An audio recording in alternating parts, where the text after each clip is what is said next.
अस्सलामुअलैकुम viewers, welcome back. मैं सुंदस गुल एक बार फिर से हाजिर हूँ आपकी खिदमत में हमारे नए सबक के साथ। जैसे कि पिछली क्लास में हम लोगों ने अंडरस्टैंड किए थे subjective pronouns, present indefinite tense की अफर्मेटिव सेंटेंसेस।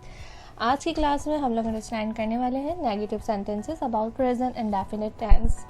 इसका फॉर्मूला मैं यहाँ लिख चुकी हूँ। दूसरा, मैं थोड़ा सा ब्रीफ देना चाहूँगी अबाउट नेगेटिव सेंटेंसेस। जैसे कि इसके नाम से ही ज़ाहिर हो रहा है, नेगेटिव का मतलब ये होता है कि कोई भी जुमला हमारा जिसको हम इनकारिया जुमले में बयान कर रहे हों वो हमारे नेगेटिव सेंटेंसेस कहलाते हैं।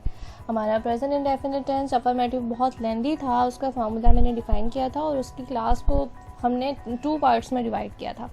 लेकिन इंशाल्लाह आज की क्लास में हम नेगेटिव, इंटेरोगेटिव और इंटेरोनेगेटिव तीनों ही कवर कर लेंगे।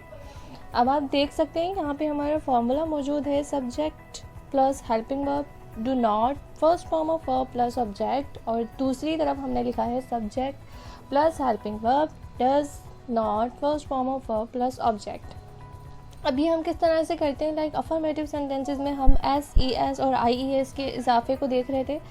इस बार हम एस, आई ई एस और ई एस वाला कॉन्सेप्ट ख़त्म कर देंगे, उसकी जगह हम डू और डज को स्टडी करेंगे।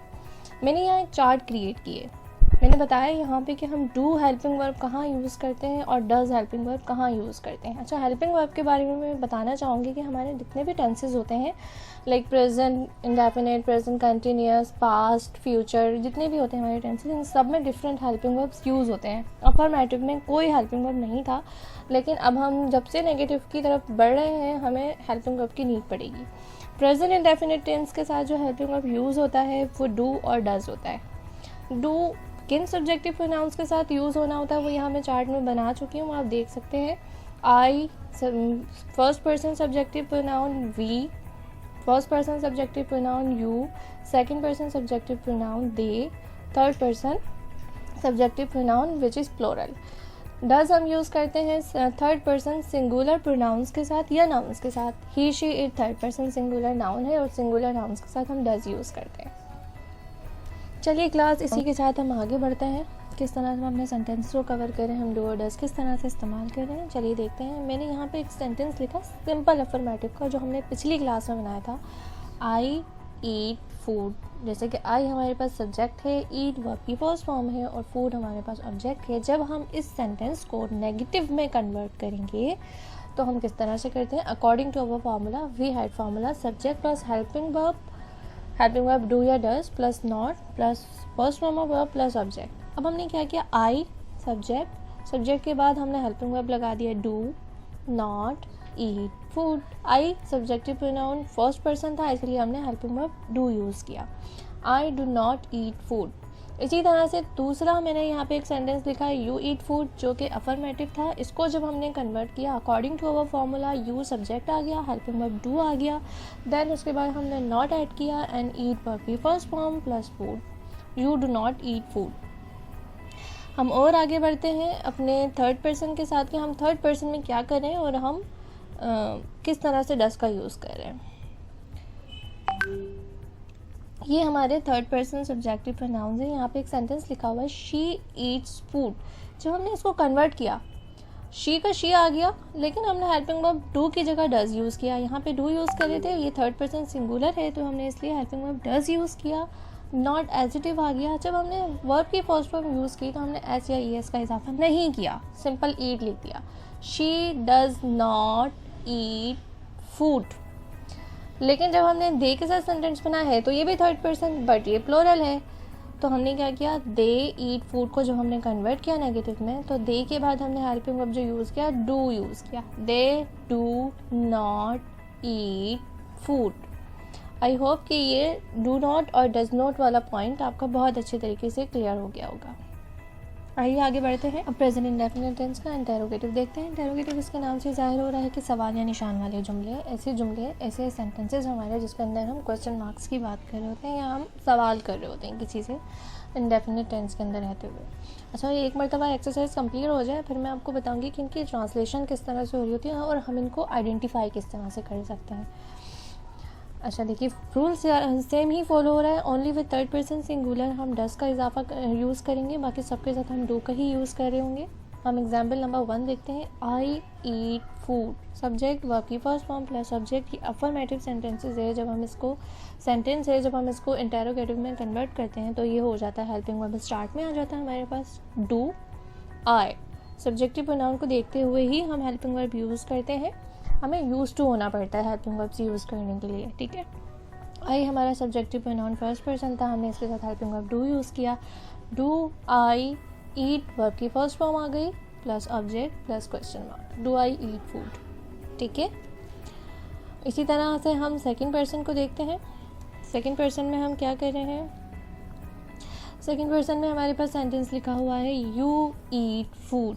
जब हमने इसको कन्वर्ट किया तो क्या हो गया, डू हमारे पास स्टार्ट में आ गया, हेल्पिंग वर्ब यू, सब्जेक्ट आ गया हमारा, वर्ब की फर्स्ट फॉर्म ईट, फूड और लास्ट में question mark, do you eat food. फिर थर्ड पर्सन की हम बात करते हैं। थर्ड पर्सन में भी सेम वही हो रहा होगा। थर्ड पर्सन सिंगुलर के साथ हम हेल्पिंग वर्ब डज यूज़ कर रहे हैं, जबकि प्लूरल के साथ हम हेल्पिंग वर्ब डू यूज़ कर रहे हैं। शी ईट्स फूड, जब हमने इसको कन्वर्ट किया तो ये हो गया डज शी ईट फूड और लास्ट में क्वेश्चन मार्क। दे ईट फूड, दे हमारे पास सब्जेक्टिव प्रोनाउन है बट प्लूरल फॉर्म में है, जब हमने इसको कन्वर्ट किया तो ये हो गया do they eat food question mark. आइए क्लास, इसी के साथ हमारा आज का लास्ट टॉपिक देखते हैं हम, इंटेरोगेटिव सेंटेंसेस। ये वो जुमले होते हैं जिसके अंदर हम सवाल भी कर रहे होते हैं और नहीं भी कह रहे होते हैं। फॉर एग्जांपल हम नॉर्मली घर में कह रहे होते हैं कि पंखा बंद किया कि नहीं, आ रहे हो कि नहीं, तो ये वो वाले जुमले होते हैं प्रेजेंट इंडेफिनिट टेंस हैं कि किस तरह से हम यूज़ करते हैं। देखिए फॉर्मूला हमारा थोड़ा सा डिफरेंट है, हेल्पिंग वर्ब टू और सब्जेक्ट के बाद इसमें नॉट आ रहा है। इसके अंदर हेल्पिंग वर्ब भी यूज़ कर रहे हैं, क्वेश्चन मार्क भी यूज़ कर रहे हैं और नॉट भी यूज़ कर रहे हैं, वर्ब की फर्स्ट फॉर्म भी यूज़ कर रहे हैं और प्लस सब्जेक्ट और प्लस क्वेश्चन मार्क। इसी का दूसरा हम देखेंगे हेल्पिंग वर्ब डज के साथ subject plus not plus first form of verb plus subject plus question mark. I know कि ये वो सेंटेंस है, ये वो स्ट्रक्चर इंटेरोगेटिव वाला कि बहुत सारी जगहों पे ये नहीं पढ़ाया जा रहा होता, लेकिन मैंने देखा है 5th ईयर में अब ये भी ऐड होने लगा, इंटेरोगेटिव सेंटेंसेस ऐड हो रहे होते हैं। अगर आप स्टडी कर लेते हैं तो अच्छा है, अगर नहीं करना चाहें तो ये आपके ऊपर है, ऑप्शनल है कि आप इसे क्विट कर सकते हैं।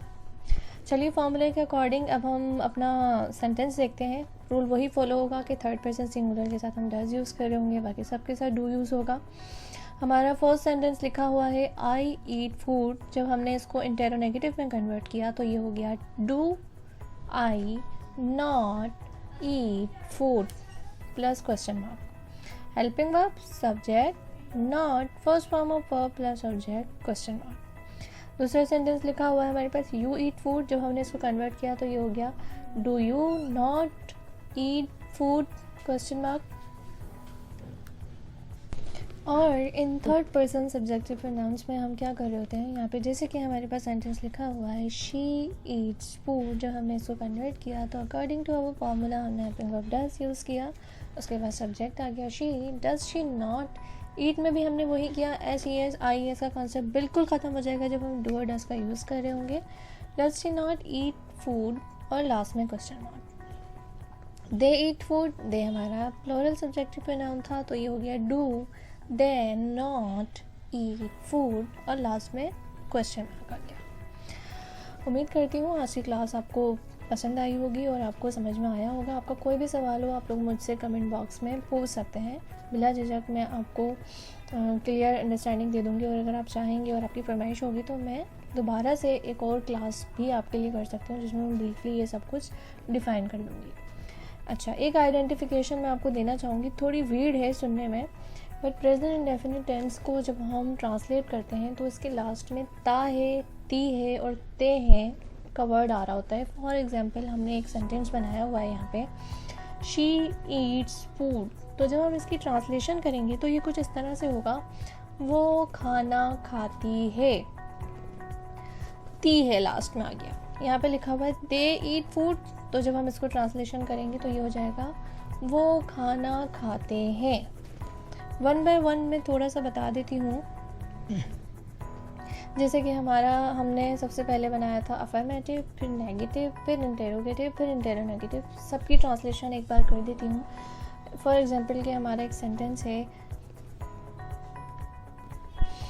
शी ईट्स फूड, जब ये अफर्मेटिव सेंटेंस है, जब मैंने इसको नेगेटिव में कन्वर्ट किया तो ये हो गया she does not eat food, she Yeats food, वो खाना खाती है। She does not eat food, वो खाना नहीं खाती है। डज़ शी ईट फूड, क्या वो खाना खाती है। Does she not eat food, क्या वो खाना नहीं खाती। एक चीटिंग कोड है। वैसे तो बहुत सारे लोग कहते हैं कि ग्रामर को कभी भी हमें उर्दू से कंपेयर नहीं करना चाहिए, उर्दू से ट्रांसलेशन नहीं करनी चाहिए, बट ऑब्वियसली हमारी मदर टंग नहीं है। अगर हम करते हैं अपने माइंड में ही अपने अंडरस्टैंडिंग के लिए तो इसमें कोई बुरी बात नहीं है। हमें किसी को बताने की ज़रूरत नहीं है कि हम दिल में इसको उर्दू में सोच रहे हैं। सो इट्स ओके, इतना तो चलता है, इट्स फाइन इनफ। ठीक है। यू ईट फूड, तुम खाना खाती हो। जब मैंने इसको कन्वर्ट किया तो you do not eat food, तुम खाना नहीं खाती। डू यू ईट फूड, क्या तुम खाना खाती हो। Do you not eat food, क्या तुम खाना नहीं खाती। तो खैर अब आपको बहुत अच्छे तरीके से present indefinite tense, uses of S, E S, I E S, uses of does, uses of do, ये सब बहुत अच्छे तरीके से क्लियर हो गए होंगे, मैं उम्मीद करती हूँ। उम्मीद है आज की क्लास आप लोगों को पसंद आई होगी, समझ में आई होगी। प्लीज़ आप लोग कमेंट करें ताकि मुझे पता चले कि मुझे और क्या क्या टॉपिक्स ऐड करने चाहिए। वैसे तो मैं भी स्टेप बाय स्टेप्स लेकर चल रही हूँ, मुझे आप लोगों के व्यूज़ मिल रहे हैं। सब्सक्राइबर्स मेरे अभी तक 100 भी नहीं हुए हैं, बट मैं उम्मीद करती हूँ कि मेरे सब्सक्राइबर बढ़ेंगे। अगर आप लोगों को मेरी वीडियो समझ में आती है तो प्लीज़ लाइक कीजिए और शेयर कीजिए अपने फ्रेंड्स के साथ। इसी के साथ आज की क्लास हम ख़त्म करते हैं। मुझे दुआ में याद रखिएगा। अल्लाह हाफ़िज़, ख्याल रखिएगा अपना।